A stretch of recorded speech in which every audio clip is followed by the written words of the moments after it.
Glória a Deus.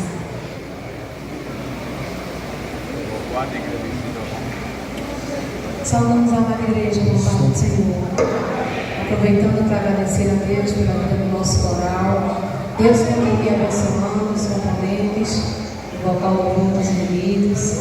Deus continue dando força, saúde e graça para continuar fazendo a obra do Senhor. Como a gente bem sabe, bem escuta, quase todos os eventos de culto de louvor, é difícil a área do louvor. É difícil porque vem, né, os bombardeios, vem as dificuldades, as enfermidades, mas o Deus que nós servimos, Ele é aquele que segura em nossas mãos e nos ajuda a continuar fazendo a sua obra através do louvor na terra. Amém? Deus abençoe a todos, parabéns, estão lindos para a glória do nome de Jesus.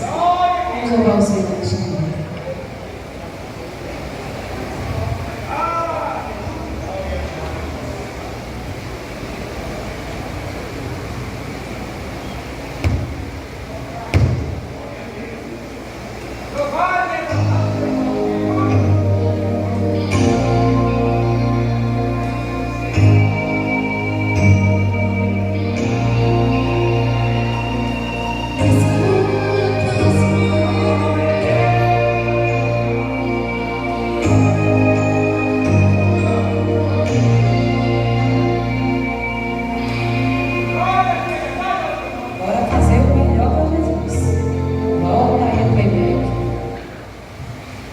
Glória a Deus.